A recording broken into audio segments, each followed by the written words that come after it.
ሀብታሙ በጣም ነው የማመሰግነው ስለጋበዝከኝ። እግዚአብሔር ይስጥልኝ።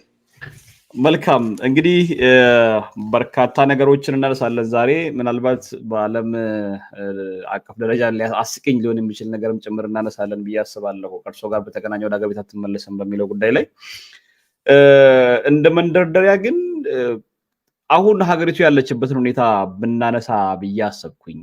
ከዛ በኋላ አንድ ትብብር ብለው ያሰራጩትም የፔቲሽን ማሰባሰቢያ እንትን አለ፣ ሊንክ አለ። እሱም ምንድነው የሚለውን ነገር እናነሳለን። እንደው ግን እንደ መግቢያ ዛሬ ሀገሪቱ ያለችበትን ሁኔታ እንዴት ነው የሚመለከቱት? አቶ ልደቱ ትላንትም ኖረዋል፣ ዛሬም አሉ። ትላንትም በፖለቲካ ውስጥ አልፈዋል፣ በሌላ ፓርቲ በሌላ ስርዓት ውስጥም ዛሬም ደግሞ እንዲሁ አሉ። ምናልባት አሁን ያሉበት የፖለቲካ ስታተስ ከፖለቲካ ፓርቲ ውጭ የሚንቀሳቀሱ ይመስለኛል። እና እስኪ ሀገሪቱን ከትላንትና ዛሬ ጋር አነጻጽረው ዛሬ ያለችበት ኢትዮጵያ ይሄ ነው፣ ትላንት እዚህ ነበረች ይበሉኝ። ያው ምልህ በተደጋጋሚ እየተጠየቀ በተደጋጋሚ ስንመልሰው የኖርን ጥያቄ ነውና ብዙ የምልበት አይመስለኝም። ግልጽ ነው ማለት ነው። ብዙ ጽፌበታለሁ፣ ብዙ ተናግሬበታለሁ። እና ሀገሪቱ ያው ምልህ ቀደም ሲል ለምሳሌ ዶክተር አብይ ወደ ስልጣን ከመምጣታቸው በፊት የነበረው መሰረታዊ ችግር የዲሞክራሲ ጥያቄ፣ የመልካም አስተዳደር ጥያቄ የመሳሰሉት ነበሩ። ጎልተው ወጥተው እነዛን ችግሮች ለመፍታት ነበረ ጥረት ስናደርግ ወይም ስንታገል የነበረው። አሁን ግን የሀገሪቱ አጠቃላይ ህልውና በመኖርና ባለመኖር ጥያቄ ላይ የወደቀበት ነው።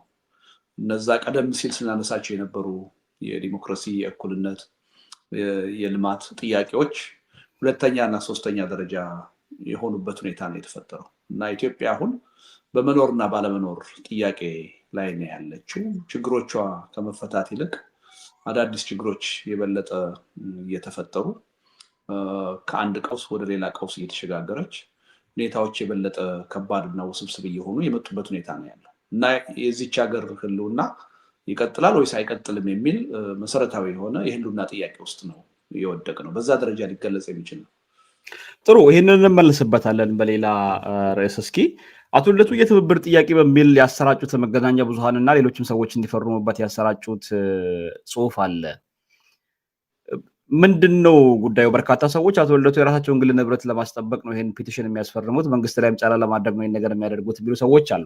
በሌላ በኩል ደግሞ እርሶ በሌላ ሚዲያም ሲናገሩ እንደሰማሁት ይሄ ሁሉም ሰው ለራሴ ብሎ ሊፈርመው የሚገባ ነገር ነው የሚል ነገር ነው ያስቀመጡት። በአጠቃላይ ይዘቱ ምንድን ነው? እስኪ ያብራሩልንና ሰዎች ኖርማሊ ይህንን ፔቲሽን ለመፈረም የምትፈልጉ ሰዎች እዚሁ ቪዲዮ ኮሜንት ስር፣ የመጀመሪያ ኮሜንት ስር ሊንኩ እናስቀምጣለን፣ ዲስክሪፕሽን ቦክስ ላይ እናስቀምጣለን። ገብታችሁ መፈረም ትችላላችሁ። ሀሳቡን ይቀጥሉ አቶ ልደቱ። ወይ ቅድም ስትጀምር በግል የገጠመውት ጉዳይ ያልከው ነገር አለ። የግል ጉዳይ አለ። ስርዓቱንና እኔን በግል ምንም ያጣላን ነገር የለም። የሀገር የህዝብ ጉዳይ የትግል ጉዳይ ነው። እሱን በጣም ስለ ፔቲሽኑ ብቻ ነው የግል ጉዳይ። ስለ ፔቲሽኑ የግል ጉዳይ ስላልክ የግል ጉዳይ አይደለም ማለት ነው። ይሄ የአጠቃላይ የህብረተሰብ ጉዳይ የህዝብ ጉዳይ ነው። እኔ ላይ ሊጀመር ይችላል፣ ግን እኔ ላይ የሚቆም አይደለም። በሌሎች ላይ የሚቀጥል ነው። ለአንድ ሰው ተብሎ የወጣ ነገር አይደለም ማለት ነው። ፔቲሽኑ የሚያስፈልገው ለዛ ነው። ሌሎች የህብረተሰብ ክፍሎች የጉዳዩን አደገኝነት ተረድተው ተቃውሟቸውን እንዲያቀርቡ፣ በዚህ ጉዳይ ላይ የምናቀርበውን ተቃውሞ በአንድ ላይ ማቅረብ እንድንችል ታስቦ ነው የቀረበው እና ሁለት ህጎች ወጥተዋል ቅርብ ጊዜ። አንደኛው የኢሚግሬሽን እና ዜግነት ጉዳይ የሚባል ህግ ወጥቷል። በዚህ ህግ መሰረት የኢትዮጵያ መንግስት ዜጎች ከሀገራቸው እንዳይወጡ፣ ከውጭ ሀገር ደግሞ ወደ ሀገራቸው እንዳይገቡ የመከልከል መብት ለራሱ ሰጥቷል እና ይሄ ህገ መንግስቱን በሚጻረር መልኩ፣ የሰው ልጅን ሰብአዊ መብት በሚጻረር መልኩ ለራሱ ያወጣው ህግ ነው። አንዱ ይሄን በመቃወም ነው። አንደኛ ከህገ መንግስቱ ጋር የሚጻረር ህግ ነው። ስለዚህ ይሄን ማናችንም ልንቃወመው የሚገባ ነው። ሁለተኛ ጥቅም ላይ እየዋለ ያለው ደግሞ ወንጀለኞችን ወይም ሽብርተኞችን ለመከላከል ሳይሆን የፖለቲካ ባላንጣዎችን ለማፈን ጥቅም ላይ እየዋለ ነው ያለው። አንዱ ይሄ ነው። ሁለተኛው የንብረት ማስመለስ የሚባል ህግ ወጥቷል። ይሄም ህግ ከዛሬ ጀምሮ ወደፊት ኮራፕሽንን ወይ ሙስናን ለመዋጋት ተብሎ ሳይሆን ሪትሮአክቲቭ ወደኋላ 10 ዓመት ሄዶ የዜጎችን ንብረት ለመውረስ በሚያስችል መልኩ ነው እንዲወጣ የተደረገው። ይሄም ትክክለኛና ተገቢ ህግ አይደለም። አንድ ህግ ሲወጣ ከዛሬ ጀምሮ ወደፊት እንዲያገለግል ነው። ህጉ ባልወጣበት ባልነበረበት ሁኔታ የዜጎችን ንብረት ለመውረስ የሚደረግ ጥረት ህጋዊነት አይኖረውም። ይሄ ህግም ጥቅም ላይ ሲውል አሁን እያየን ያለ ነው። በእውነትም ሙስናን ለመዋጋት አይደለም።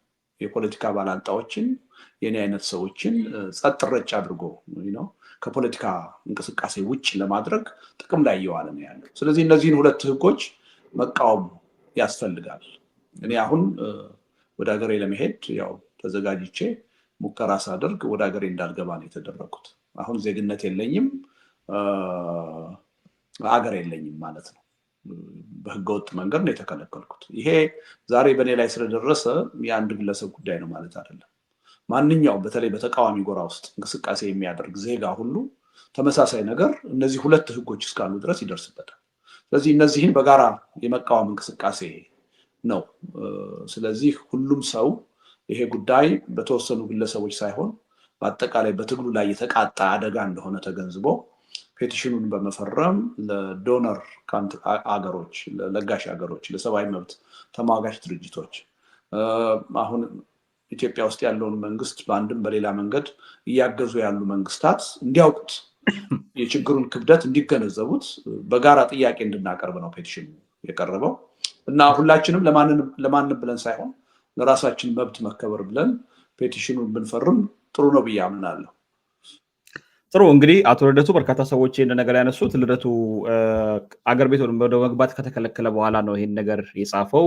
ከዛ በፊት ነው ይሄ ህግ የወጣው። የንብረት ማስመለሱም ሆነ የዜግነትና ኢሚግሬሽን ጉዳዩ ህግ የወጣው እሱ ወደ ሀገር ቤት ለመመለስ ሳይዘጋጅ ነው የወጣው ብሎ ቀጥታ ከእርሶ ጋር የሚያገናኙ ስላሉ ነው። ቅድም በግል ሀብታሙ እነዚህ ህጎች መውጣታቸውን ሁላችንም እናውቃለን። መንግስት ግን የፖለቲካ ተቃዋሚዎቹን ጸጥ ለማስባል ለመቅጣት በጥቅም ላይ እንደሚያውለው በግልጽ የታየው አሁን ነው። እኔ ላይ ሲፈጽመው ነው። እኔ ራሴ አገር ቤት ለመግባት በየትኛውም የህግ ማዕቀፍ እከለከላለሁ የሚል ግምት አልነበረኝ። ለመጀመሪያ ጊዜ እንደምከለከል ያወቅኩት ስከለከል ነው። ስለዚህ ያን ህግ ተገቢ ባልሆነ መንገድ ሽብርተኝነትን ለመከላከል ሳይሆን ተቃዋሚዎቹን ለማፈን እየተጠቀመበት እንደሆነ ያወቅኩት አሁን ነው። ስለዚህ ከዛ በፊት እንደዚህ አይነት ፔቲሽን ይፈረም ብዬ እንቅስቃሴ ላደርግ የምችልበት ምክንያት አልነበረም። ዞሮ ዞሮ ይሄን የግል ጉዳይ አድርገው የሚያዩ ሰዎች ካሉ መብታቸው ነው፣ ማየት አለመፈረምም ይችላሉ። በእኔ እምነት ግን ይሄ ስህተት ነው፣ አላዋቂነት ነው። አይ በግልጽም እርሶ ላይ የደረሰው ነገር ነገ ጠዋት በማንኛውም ተቃዋሚ ላይ ደርስ የሚችል ነገር ነው። ይሄ ተቃዋሚ ብቻ ባይሆን መንግስት የአይኑ ቀለምና ውሃ ያላማረውን ሰው አገር ያትገባም የራሱን የዛችን ሀገር ዜጋ ሆኖና የዛችን ሀገር ፓስፖርት ተሸክሞ አገር ያትገባም ብሎ ቢከለክልበት ሁኔታ መኖሩ እና በቀጥታም ደግሞ በእርሶ ላይ መጀመሩ በግልጽ ይሄንን ጉዳይ ሁሉም የራሴ ብሎ ሊፈርመው የሚገባ ጉዳይ ነው። በዚህ እስማማለሁ እኔ። ማንም ሰው ሊፈርመው የሚገባ እና ይሄ ህግ ምናልባት ሽብርተኛ ሌላ ችግር ያለበትን ሰው መንግስት ሊያግድበት ይችል ይሆናል ለሀገር ደህንነት ሲባል፣ ግን የራሱን ዜጋ በሰላማዊ መንገድ የሚንቀሳቀስ ከዛም አልፎ ተርፎ ደግሞ ለፖለቲካ ፍጆታ ለማዋል ብቻ ይሄን ነገር የሚጠቀምበት ከሆነ ህገወጥ ነው የሚለውን ነገር አጥብቄ እኔም እስማማበታለሁ። ሰው እንዲፈርም አበረታታለሁ። ሊንኩን እንዳልኳችሁ እዚሁ ዲስክሪፕሽን ቦክስ ላይ እንዲሁም ፈርስት ኮሜንት ላይ እናስቀምጥላችኋለን። ገብታችሁ ፔቲሽኑን መፈረም ትችላላችሁ። አቶ ልደቱ ወደ ፖለቲካ ጉዳይ ልመልሶት። ሀገሪቱ አሁን ያለችበት ሁኔታ በግድ የህልውና ማለት በግልጽም የህልውና አደጋ ውስጥ የገባችበት የመኖርና ያለመኖር ሁኔታ ውስጥ ገብታለች ብለውኛል። ከዚህ ቀደም የነበረው የፖለቲካ ጉዞዎት ውስጥ ዲሞክራሲን ነበር ሲጠይቁ የነበሩት፣ እኩልነትን፣ ነፃነትን፣ ፍትሐዊ ሀብት ክፍልን። እነዚህ ጉዳዮች ዛሬ ቅንጦት ናቸው ማለት እንችላለን? አቶ ልደቱ ያስብላል። ምክንያቱም ሀገሪቱ በእርስ በርስ ጦርነት እየታመሰች ነው። ችግሩ ከጊዜ ወደ ጊዜ የበለጠ እየተባባሰና እየተወሳሰበ ነው የመጣው እና አሁን በመኖርና ባለመኖር ጥያቄ ዙሪያ ነው ያለ ነው። ስለዚህ በዚህ ወቅት አሁን ስለ ልማት ጥያቄ፣ ስለ ዲሞክራሲ ጥያቄ፣ ስለ መልካም አስተዳደር ማንሳት ቅንጦት የሆነበት ሁኔታ ነው የተፈጠረው። መጀመሪያ ሀገርን የማዳን ጉዳይ ትኩረት ሰጥተን እንድንሰራ የምንገደድበት ሁኔታ ነው የተፈጠረው። ጥሩ። አቶ ልደቱ እዚህ የደረስንበት ቦታ ለመድረስ ምንድን ነው ምክንያታችን? የት ጋር ነው መታጠፊያው የተበላሸው ይላሉ? አሁን ሀገሪቱን የነበረችበትን ሁኔታ ያውቃሉ። ከዚህ ቀደም አሁንም እንደዘረዘሩት ከዚህ ቀደም ስናወራበት እንደነበረው ሌሎችም ሚዲያዎች ላይ ሲያወሩበት ነበር የነበረው ሀገሪቱ የነበረችበትን ሁኔታ። ዛሬ የደረስንበት ቦታ ለመድረስ ምክንያታችን ምንድን ነው ይላሉ። ያው በተደጋጋሚ ጽሁፎች ላይ አቅርቤያለሁ። ባልሳሳት አንተም ጋር ከዚህ ቀደም ባደረግናቸው ውይይቶች አቅርቤያለሁ። ዛሬ እዚህ ደረጃ ላይ እንድንደርስ ያበቁን በዋናነት 3 ምክንያቶች ናቸው የሚል እምነት አለኝ። የሚስማማ የማይስማማ ሰው ሊኖር ይችላል።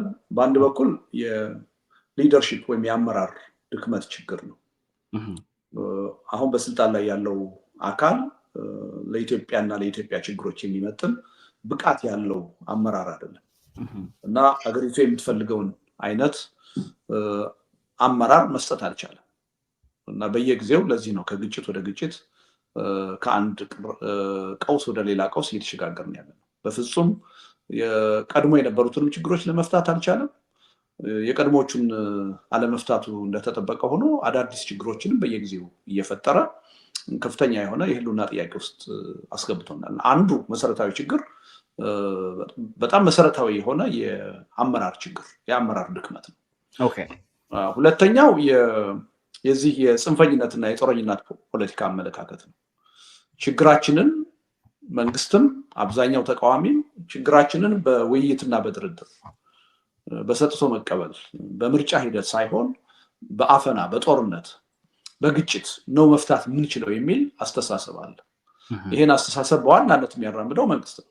በስልጣን ላይ ያለው ኃይል በኢትዮጵያ ያሉ የፖለቲካ ቅራኔዎችን ችግሮችን በሰከነ መንፈስ ዴሞክራሲያዊ በሆነ መንገድ በውይይት በድርድር ለመፍታት ከመጣር ይልቅ በኃይል አማራጭ በጦርነት በአፈና ለመፍታት የሚፈልግ መሆኑ ነው። ሌላው ይሄ የቆየ ነው። ተወራራሽ ሆኖ ባለፉት ስርዓቶች ሁሉ ጥቅም ላይ የዋለ አመለካከት ነው። አሁንም የበለጠ ተጠናክሮ ነው የቀጠለው። አሁን በስልጣን ላይ ያለውን መንግስት ችግሮችን መፍታት የሚፈልገው በኃይል ነው፣ በጉልበት ነው። ተቃዋሚዎችም ከዚህ ችግር ለመውጣት እየፈለግን ያለ ነው። ይሄን መንግስት ቻሌንጅ ማድረግ እየፈለግን ያለ ነው በሰላማዊ ትግል ሳይሆን በነፍጥ ነው፣ በጦርነት ነው። ስለዚህ ይህ አይነቱ የጽንፈኝነት የፖለቲካ አካሄድ ከአሁን ቀደም በነበረን የፖለቲካ ሂደትም አልጠቀመንም፣ ዛሬም ሊጠቅመን አልቻለም። ስለዚህ ከጊዜ ወደ ጊዜ ችግራችን ከመፍታት ይልቅ ከአንድ ቀውስ ወደ ሌላ ቀውስ እንገባ እያደረገ ነው። ከግጭት አዙሪት ሊያስወጣን አልቻለም። ሁለተኛው ይሄ ነው። ሶስተኛው የብሔርተኝነት ፖለቲካ ያመጣው ችግር ነው የሚል እምነት አለ። የብሔርተኝነት ፖለቲካ በኢትዮጵያ ከተጀመረ ቆይቷል። ኦልሞስት 50 ዓመት ወይም ከዛ በፊት እድሜ እያስቆጠረ ነው። ግን ላለፉት 33 ዓመታት መዋቅራዊ ሆኗል። በኢትዮጵያ ፖለቲካ ገዢ አስተሳሰብ ሆኗል ብሔርተኝነት እና የጋራ የአብሮነት ጉዳያችን ላይ ከማተኮር ይልቅ በዋናነት የብሔር ጥያቄ ላይ ብቻ ትኩረታችንን አድርገን እኛና እነርሱ በሚል የመለያየት ፖለቲካ መቀጠላችን ቅራኔያችንን ከጊዜ ወደ ጊዜ የበለጠ እያጠናከረው እያወሳሰበው ሄደው። ስለዚህ በጋራ ሊያቆሙን የሚገቡ ጉዳዮች ላይ ከማተኮር የጋራ ህልውናችን ላይ ትኩረት ከመስጠት ይልቅ በልዩነት ላይ አተኩረን የምናካሄደው ፖለቲካ አሁን ለደረስንበት ችግር አንዱ ብቸኛው አይደለም፣ አንዱ ተጠያቂው ምክንያት ነው የሚል እምነት አለ። ስለዚህ የእነዚህ 3 ነገሮች ድምር ውጤት ነው የሚል እምነት አለ። ጥሩ። ምናልባት አንዳንድ ሰዎች በሁለቱ ነገር ይስማሙና ሶስተኛው የብሔርተኝነት ማለት የአመራር ችግር የሚለውን የአብይ አህመድን የአመራር ድክመትና ከሱ የሚያሰልፋቸውን የእሱ ሚስለኔዎች የሆኑ ሰዎች ምናልባት ህሊናቸውን ለሆዳቸው አከራይተው የሚኖሩ ባለስልጣናት ጭምር ብሎ ሊገልጿቸው ሰዎች አሉ። ከዛም ጦረኝነት አብይ አህመድ ወደ ስልጣን ከመጣበት ጊዜ ጀምሮ ሁሉ ነገር የሚሰራው ለጦረኝነት እና ያንን ነገር ለማድረግ ነው። ምናልባት ሌላው ተቃዋሚ ቡድን በጦር ሲዘመትበት ህዝብን ለመከላከል ራሱን ለመከላከል የሚሄድበት ሁኔታ አለ። ያ የጦረኝነቱ ሁሉም ቦታ አለ። ብሔርተኝነት የሚለው ጋር ሲመጡ ብሔርተኝነት የሚለው ጋር ለምንድነው ሀገር የሚለው ማለት ኢትዮጵያ የሚለው ነገር ብሔርተኝነት ከሚለው ያነሰው ምንድነው ምክንያቱ? የት ጋር ነው ስዙ ጋር ኢትዮጵያዊነት የሚለው ማለት አንድነት የሚለው የኢትዮጵያ ሀገር ስለ ሀገሩ ማሰብ ትቶ የዛች ሀገር ህዝብ ስለ ብሔሩ ማሰብ የተገደደበት ምክንያትና ስለ ብሔር ብቻ አውርቶ ፖለቲካውን ብሔርተኛ እንዲሆን የብሔር ፖለቲካ ጠንክሮ እንዲወጣ ያደረገበት ምክንያት ምንድን ነው? ኢትዮጵያ ከብሔር በታች እንድትሆን ያደረገበት ወይ ደግሞ ማንም ሰው ሲሄድ ቅድሚያ ለራሱ ብሔር እንጂ ለኢትዮጵያ የማይልበት ምክንያት ምንድን ነው? ሀገሪቱ ከህዝቦቿ ጋር ያላት ግንኙነት ነው ወይንስ ምንድነው ችግሩ? እሱ እንግዲህ ሰፋ ያለ ምክንያት አለው። ረጅም ጊዜ የፈጀ ሂደት ነው። ስለ ብሔርተኝነት ሳወራ ኢትዮጵያ ውስጥ ባሉት የፖለቲካ ቅራኔዎች ሁለት አይነት ብሔርተኝነት ነው ያለው። አንደኛው ኢትዮጵያዊ ብሔርተኝነት ወይም ሀገራዊ ብሔርተኝነት ልንለው እንችላለን። እሱ አንዱ ችግር ነው። ሁለተኛው ችግር ደግሞ የዚህ የንዑስ ብሔርተኝነት የምንለው ነገር ነው። ሁለቱም ችግሮች ናቸው። የመጀመሪያው ችግር ምንድነው? የኢትዮጵያዊ ብሔርተኝነት ችግር ሁሉን ነገር ከሀገር አንድነት ጋር ብቻ እያይዞ የማየት ስለ ሀገር ነው እንጂ ማሰብ ያለብን በሀገሪቱ ውስጥ ስላሉ ቅራኔዎች፣ ልዩነቶች ቦታ መስጠት የለብንም ብሎ የሚያምን አስተሳሰብ ነው። ይህ አስተሳሰብ የራሱ ጉዳት አስከትሏል። ኢትዮጵያ ውስጥ የተፈጠሩ የማንነት ጥያቄዎች፣ የተለያዩ ቅራኔዎች በተገቢው ጊዜና ሁኔታ መፍትሄ እንዳያገኙ በማድረግ እነዛ ቅራኔዎች በሂደት አድገውና ጎልብተው ትልቅ ሀገራዊ ፖለቲካ እንዲሆኑ ገዛ አድርጓል። ስለዚህ በንጉሱ ጊዜ፣ በደርግ ጊዜ ኢትዮጵያ የሚለው ላይ ብቻ ከማተኮር ይልቅ በውስጥ ይነሱ የነበሩ ጥያቄዎችን፣ ቅራኔዎችን በተገቢው ጊዜና ሁኔታ ለመፍታት ጥረት ተደርጎ ቢሆን ኖሮ አሁን የብሔርተኝነት ፖለቲካ የደረሰበት ደረጃ ላይ ላይደርስ ይችል ነበር የሚል እምነት አለ። ስለዚህ የኢትዮጵያ ብሔርተኝነት ወይም ሀገራዊ ብሔርተኝነት አንዱ የችግራችን አካል ነው። በሱ ዙሪያ ያለን አስተሳሰብ መሞረድ፣ መስተካከል አለበት የሚል እምነት አለ። ሁለተኛው ከዚህ በተጻራሪ ያለው ደግሞ የንዑስ ብሔርተኝነት የሀገር አንድነትን፣ የህዝብ አብሮነትን የመርሳትና ለሁሉም ጉዳይ ትኩረት የምንሰጠው በብሔራችን ዙሪያ በማንነታችን ዙሪያ የመሆኑ ነው። የምንደራጀው በብሔር ነው፣ በፖለቲካ አጀንዳ አይደለም። የአንድነትን ጉዳይ ቦታ አንሰጠው። የአንድነት ጉዳይ ከተጎዳ፣ አብሮ የመኖራችን ጉዳይ ችግር ውስጥ ከገባ የራሳችን የምንለው የብሔር ጉዳይ ችግር ውስጥ እንደሚገባ ያለመገንዘብ ችግር አለ። ስለዚህ የሀገሩን አንድነት፣ የህዝቡን አብሮነት፣ ታሪካዊ ትስስር፣ የጥቅም የወደፊት ዕጣ ፈንታ ትስስር የመርሳትና የኔ በምንለው ብሔር ብቻ ማተኮርና ማጠንጠል ነው ደግሞ ሌላው ችግር።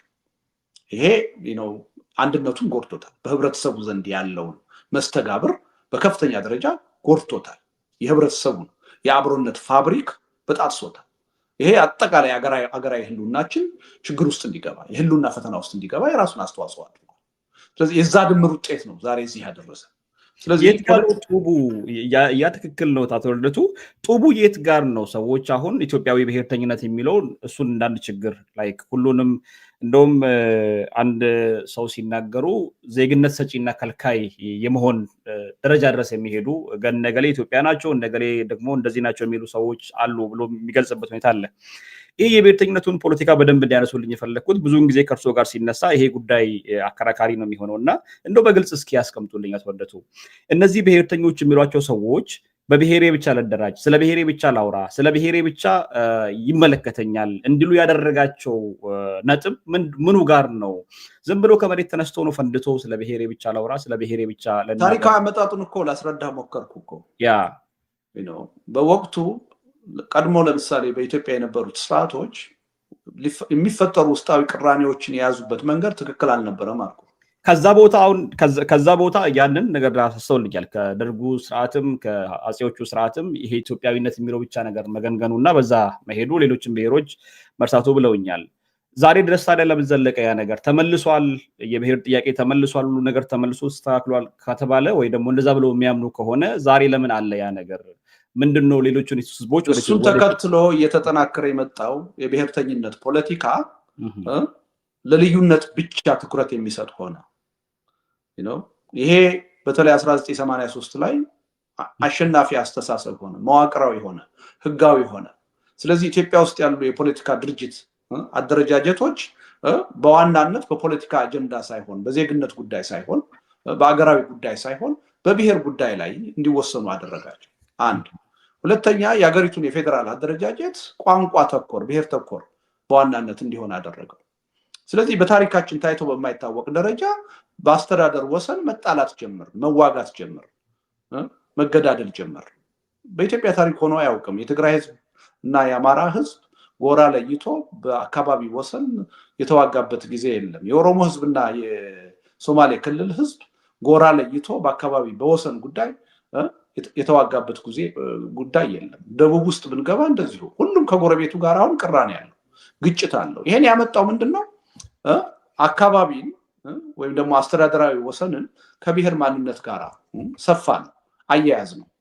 የፈጠርናቸው ክልሎች በዋናነት የተመሰረቱት በቋንቋ ላይ ሆነ እኛና እነሱ የሚል ፖለቲካ እንዲዳብር አደረገ። ኢትዮጵያውያኖች ልዩነት ብቻ አይደለም ያለን፣ አብሮነትም አለን፣ አንድነትም አለን። ሁለቱን በሚዛን አስቀምጠን መሄድ ሲገባን የአንድነት ጉዳይን ወደ ጎን ገፍተን በልዩነት ጉዳይ አተኮር። ያ ለግጭት ምክንያት ሆነ። ይሄ ደግሞ በእኛ ሀገር የተጀመረ አይደለም። በአንድ ሀገር ያለ ፖለቲካ ሃይማኖት ላይ እና ብሔር ላይ የሚያጠነጥን ከሆነ ለግጭት ምንጭ ነው የሚሆነው። ይሄ በታሪካችን በእኛ ብቻ አይደለም፣ በሌሎች ሀገሮች ታሪክም ደጋግሞ የታየ ጉዳይ ነው። የኢትዮጵያም ተጨባጭ ሁኔታ ይሄ ነው የሆነው። በጽንሰ ሀሳብ ደረጃ 83 ዓመተ ምህረት ወይም ህገ መንግስቱ ሲጸድቅ የብሔር ፖለቲካ ዋናው ጥያቄ ነው፣ እሱን ነው አድሬስ ማድረግ ያለብን ሲባል በጽንሰ ሀሳብ ደረጃ ያከራክር ነበር። አሁን ግን ሊያከራክር በማይችል ደረጃ መሬት ላይ ታይቷል። ሄደን በቡድን በብሔር ተቧድነን ፖለቲካን ለመስራት ያደረግነው ጥረት ከገደቡ ያለፈ መሆኑ ያመጣብን ጣጣ አሁን ታይቷል። ዛሬ ኢትዮጵያውያን በብሔር ተለያይተን ነው ግጭት ውስጥ እየገባን ያለነው። የጋራ የምንለው የፖለቲካ አስተሳሰብ የጠፋበት ሁኔታ ነው ያለው። የጋራ ታሪክ የለንም፣ የጋራ መስተጋብር የለንም የሚል ሁኔታ ውስጥ ነው ያለነው እና አንዳንድ ጊዜ እየረገበም እየተጠናከረም ብዙ ብሔሮች በአንድነት አብሮ በመኖር ጉዳይ ከመስራት ይልቅ በልዩነት ላይ የመስራት ሄደንም የራሳችን ሀገራዊ ማንነት እናረጋግጣለን የሚል አስተሳሰብ እየጠነከረ የመጣበት ሁኔታ ነው ያለው። ይሄ ወደ ግጭት ወስዶናል፣ ወደ ማያቋርጥ የግጭት አዙሪት አስገብቶናል። እኔ በዚህ ጉዳይ ላይ ምልህ ድሮ ብንከራከር አይገርመኝም። አሁን ላይ ግን በተግባር በተጨባጭ አዳዲስ ችግሮች ኢትዮጵያ ውስጥ እየተፈጠሩ ከመጡ በኋላ የብሔር ፖለቲካ የት እንዳደረሰን መገንዘብ ያለብን ይመስለኛል። ይሄን ስል የብሔር ፖለቲካ ኢትዮጵያ ውስጥ መጥፋት አለበት ወይም በህግ መከልከል አለበት እያልኩ አይደለም።